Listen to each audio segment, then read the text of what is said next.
가장 위기 속에서 사람들은 다양한 선택을 합니다. 오늘의 다윗도 마찬가지였습니다. 그는 사울의 위협 속에서 자신의 생각대로 자신의 길을 결정해서 걸어갔습니다. 그래서 그는 사울과 이스라엘의 대적이었던 블레셋으로 도망하는 길을 선택했습니다.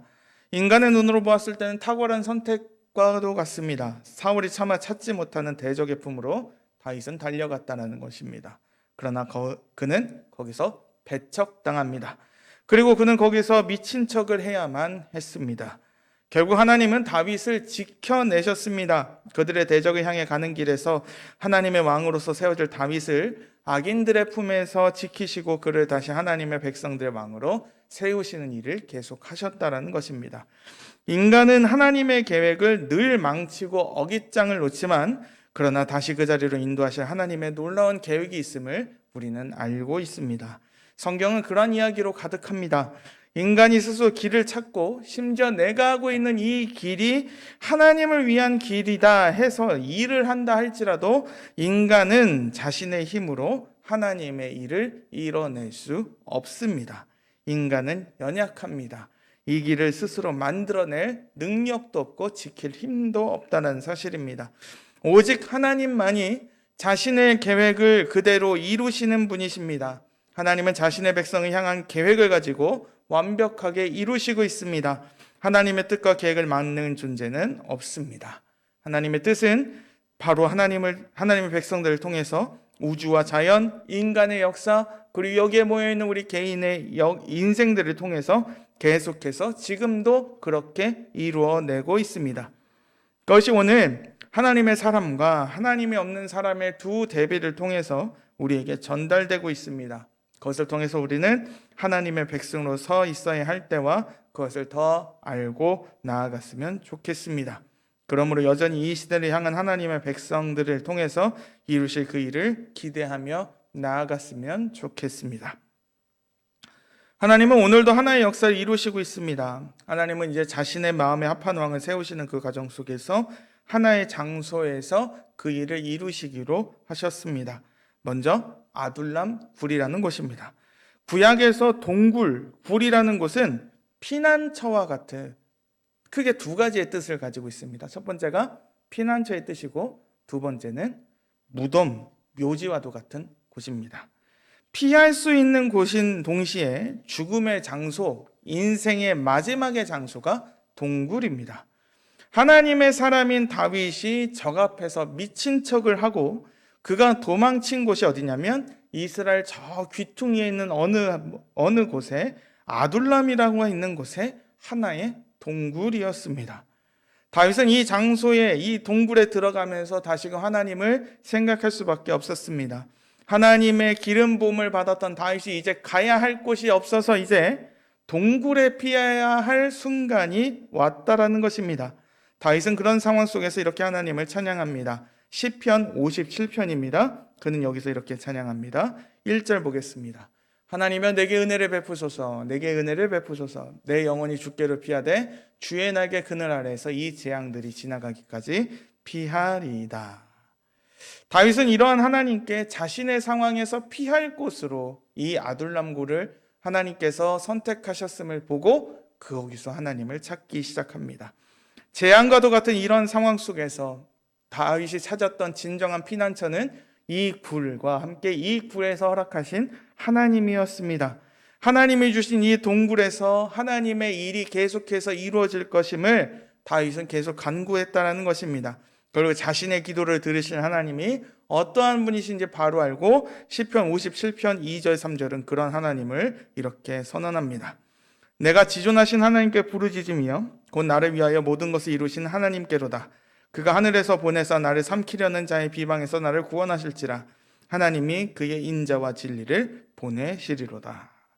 다윗은 알았다는 겁니다. 자신의 진정한 피난처는 지존하신 하나님이 이 모든 상황을 인도하시고 이루시는 분이시라는 사실입니다. 그래서 오직 주님께만 기도하고 주님께만 찬양하고 있습니다. 이 모든 상황 속에서 저 하늘 위에 계시지만 여전히 자신의 백성들을 잊지 아니하시고 원수들, 다윗을 삼키려고 하는 원수들과 비방 앞에서 구원하실 분임을 다윗은 깨달았다는 것입니다. 그래서 찬양을 그렇게 드리고 있습니다. 상황은 바뀌어지지 않았습니다. 그는 이제 도망자로서 그 길을 계속 가야만 합니다. 그가 생각한 길은 다 막혔습니다.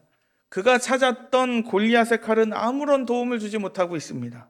그런데 그는 그러한 상황 속에서 하나님이 자기를 인도하심을 의지했고, 이 동굴에서 숨을 때에 진정으로 자신에게 인생에서 유일한 답을 주시는 하나님이 바로 이 하나님, 살아계신 하나님이심을 깨달았다는 것입니다. 그래서 그는 이 동굴에서 하나님을 찾고 하나님을 찬양하고 있습니다.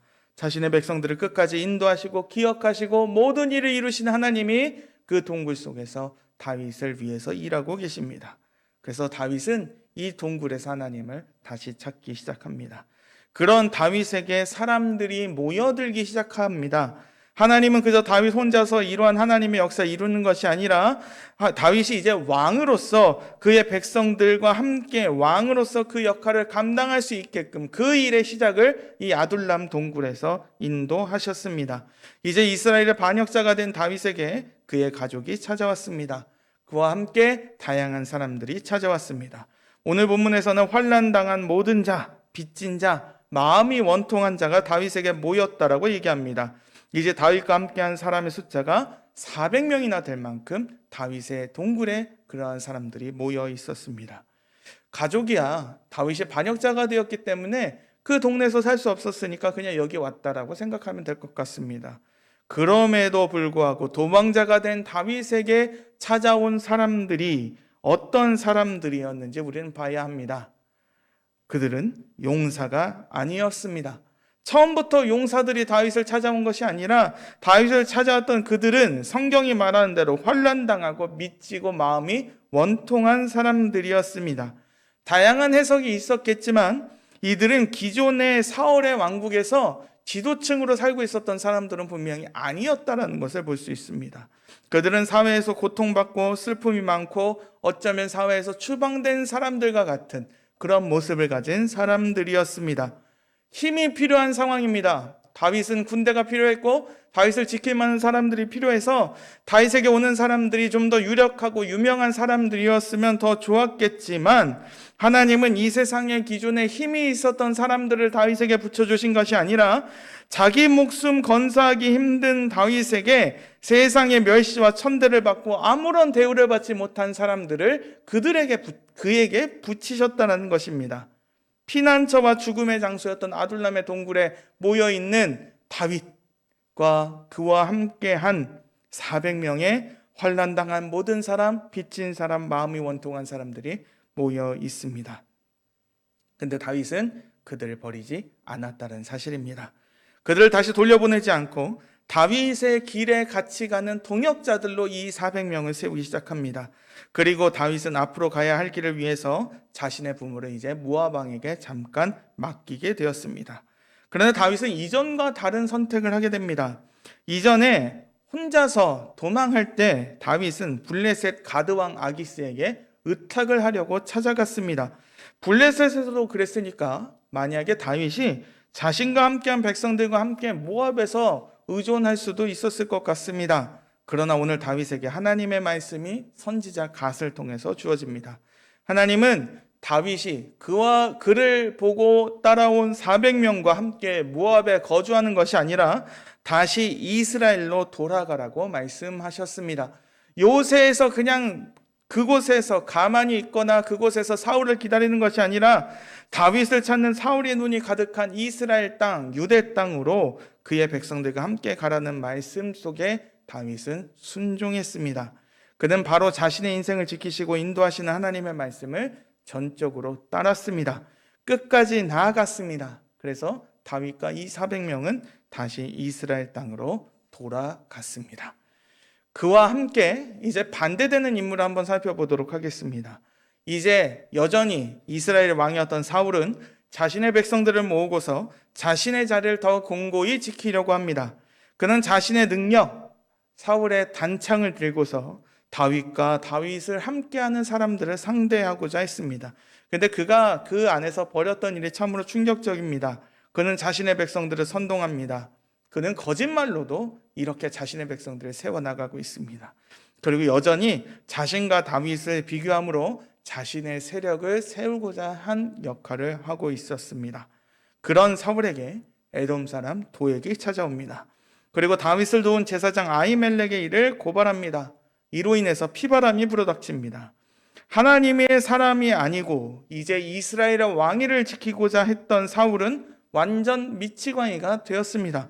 그래서 그는 하나님과의 관계, 하나님께 나아가는 길, 하나님과 그의 백성들을 사이에 두고 있었던 제사장들까지도 자신의 왕국을 위해서, 자신의 왕위를 지키기 위해서 죽이기로 작정합니다. 그래서 이스라엘의 제사장이었던 아히멜렉을 불러 말도 안 되는 음모를 뒤집어 씌워 아히멜렉과 함께한 제사장들을 다 죽여버립니다. 왕이 스스로 하나님과의 관계를 끊어버리기로 작정했습니다. 그랬던 악한 왕이 있었는가 하면 그 악한 길을 같이 가기 싫어했던 신하들도 있었습니다. 그래서 사울의 신하들이 하나님의 제사장을 죽이려고 하지 않으려고 하자, 그러니까 쭈뼛쭈뼛대자 이제 사울왕은 하나님의 언약 바깥에 있는 이방인의 손을 들어서 이러한 대학살을 벌이기 시작합니다. 아히멜렉과 그와 함께한 제사장들 모두가 그 자리에서 죽었습니다.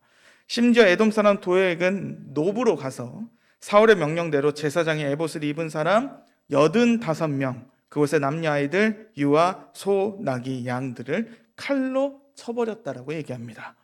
하나님의 품을 떠난 인간이 스스로 하나님과의 관계를 끊어버렸습니다. 더 이상 하나님의 말씀에 들리지 않자 사울은 자신의 자리와 자신의 왕국을 자신의 힘으로 지키고자 했습니다. 그러므로 가장 어리석은 일을 하기 시작합니다. 하나님과의 문을, 하나님을 만날 수 있는 문을 스스로 닫아버렸다는 사실입니다. 그는 더 이상 하나님을 신경 쓰지 않습니다. 자신의 백성들도 거부한 일을 그는 이루기 위해서 이스라엘의 대적 중에 하나였던 에돔 사람을 들어 하나님의 제사장들을 죽이고자 하는 일을 했습니다.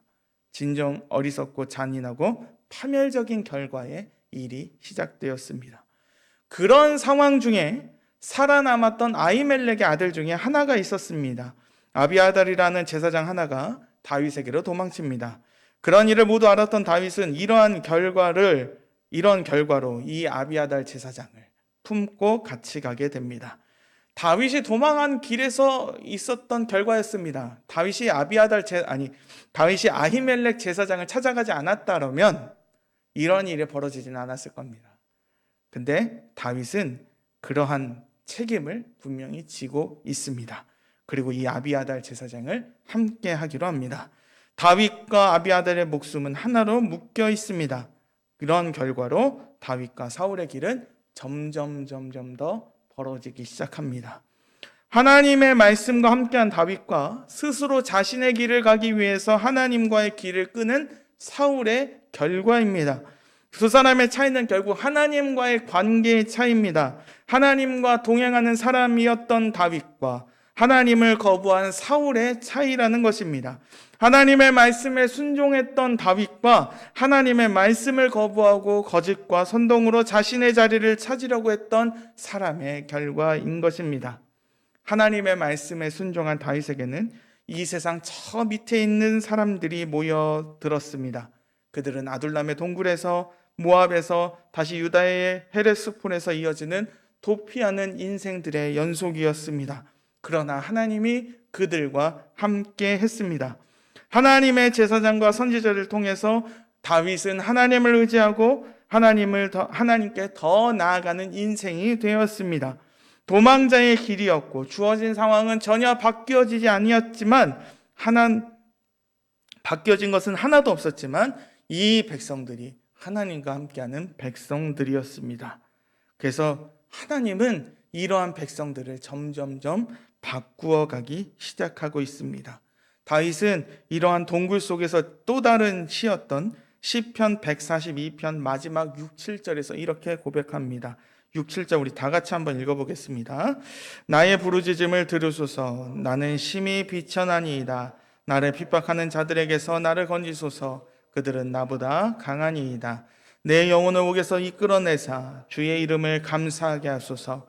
주께서 나에게 갚아주시리니 의인들이 나를 두르리이다. 바로 하나님께서 자신보다 강한 이러한 상황 속에서 하나님의 도우심, 하나님의 구원, 하나님의 갚아주시는 일을 통해서 의인들과 하나님이 함께 하실 것임을 다윗은 고백하고 있습니다.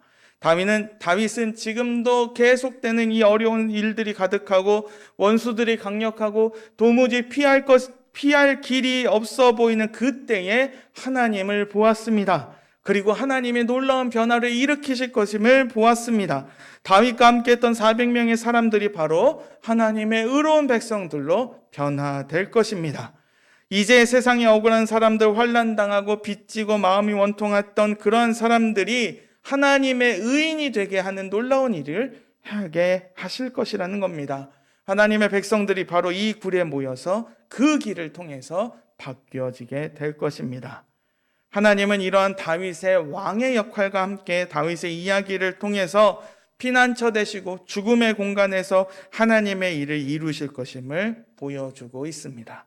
다윗은 하나님의 백성들을 저 밑에 자리서부터 도움을 주고 그들을 인도하는 진정한 하나님의 마음에 합한 왕이 될 것입니다. 그리고 다윗의 후손으로 오신 진정한 왕이신 예수님도 그러한 백성들을 찾으러 이 땅에 오셨다는 것입니다. 예수 그리스도는 이 세상에 병든 사람들, 귀신 들린 사람들, 사람들의 취급을 받지 못했던 사람들을 찾아오시고 그들을 반겨주셨습니다. 이제 그러한 일들을 자신의 값을 주고 산 이 백성들의 모임인 교회를 통해서 하나님은 놀라운 일을 그렇게 이루어내실 것입니다. 하나님이 세우신 주님의 교회들은 이 세상에 강한 사람들이 모여있는 곳만이 아닙니다. 세상의 기준으로 보았을 때 합격을 가지고서 합격한 사람들이 모여있는 것이 아니라는 사실입니다. 교회는 이 세상의 지혜가 뛰어난 사람들이 모여있는 곳도 아닙니다. 교회는 주님의 몸이고 주님은 교회를 통해서 일하시고 계시고 그 안에서 놀라운 은혜가 흘러넘치시기를 원하시는데 고린도 전서에서 보면 교회는 미련한 사람들을 들어서 이 세상에 지혜로운 사람들을 이기는 곳이 바로 교회가 되는 곳입니다. 이 자리를 통해서 하나님의 놀라운 일들이 이루어진다는 사실입니다. 다윗과 함께했던 사람들이 하나님이 그들을 용사로 만들고 그들을 의로운 사람들로 만든 것처럼 교회는 이러한 죄인들이 모여있는 곳이고 죄인들을 의인으로 만드는 곳이고 하나님의 원수들이 하나님의 자녀, 아들과 딸이 되는 곳이고 그 안에서 놀라운 변화를 통해서 그 은혜를 흘러보내는 곳입니다. 이 세상에 낮은 사람들이 모여 있어도 하나님은 교회를 통해서 오늘 본문의 아둘람 굴에 모여있는 사람들을 통해서 하나님의 일을 이루시는 것처럼 우리를 통해서도 그러한 일을 이루실 것이라는 사실입니다. 또한 우리는 이와 함께 반대의 길을 분별하며 나아가야만 합니다. 하나님의 대적의 길입니다. 하나님과의 길을 끊어버리고 하나님과 대적하는 사람들의 길을 분별하며 그들과 함께하지 말아야 합니다. 자신의 자리를 지키기 위해서 창으로 자신의 자리를 지키려고 하고 있고 이 세상에 유력한 사람들이 모여 있어도 그 길은 허무한 길일 수밖에 없습니다. 하나님과의 길을 끊는 것은 마치 줄 하나에 매달려 있는 사람이 자신의 생명줄과 같은 이 하나의 줄을 끊으려고 하는 것과 같은 어리석은 일입니다. 이 세상의 힘과 능력으로 하나님을 대적한 사람들의 결과를 우리는 여전히 볼 수 있습니다. 정말로 파괴적인 일입니다. 생명을 주신 하나님을 떠났기 때문에 그 자리는 하나님과 떠난 그 자리는 잔인한 죽음의 길입니다. 생명과 도덕을 지키시는 주님과 상관없는 사람들이 되었기 때문에 사람들은 어리석은 일들만 더하고 있습니다. 하나님을 거부했기 때문에 도덕과 윤리가 사라집니다. 거룩과 생명이 아니라 자신의 자리를 위해서 자신의 것을 지키기 위해서 그들은 서슴지 않고 악한 일을 하기 시작합니다. 그들이 막을 수 없는 혼돈만이 가득합니다. 피가 가득하고 도저히 생명과도 상관이 없는 일이 거기에 주어집니다. 하나님과 함께한 다윗과 하나님을 거부한 사울의 격차는 점점 더 벌어지기 시작합니다. 더 이상 좁혀지는 것이 아니라 두 갈래의 길이 우리 앞에 그대로 있습니다.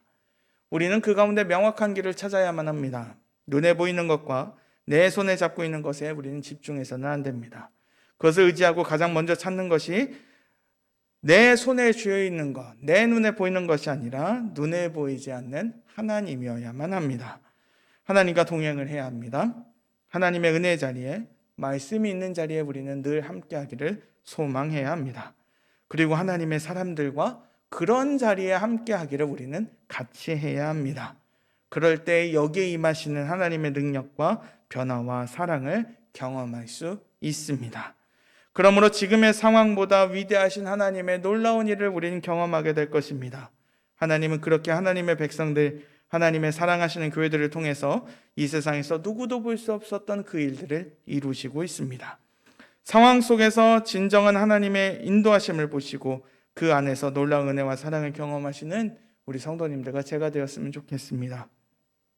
오늘의 어려움과 답답한 속에서도 하나님은 놀라운 일을 이루시고 있습니다. 그 안에 진정한 하나님의 변화가 있습니다. 그 안에 진정한 회복과 놀라운 능력이 있습니다. 하나님은 이러한 곳을 지키시고 계시고 하나님의 백성들을 통해서 하나님의 지혜가 전달되기를 원하십니다. 최후의 승리가 여기에 있고 가장 귀한 삶이 이 자리에 있습니다. 유일한 살 길이 여기에 있고 가장 좋은 것이 이곳에 있습니다. 세상의 것이 아니라 금과 은이 아니라 하나님 아들의 이름, 하나님의 능력의 손이 우리의 상상과 생각을 넘어서 그 아둘람 굴에서 이루셨던 그 일을 우리에게 이루실 것입니다.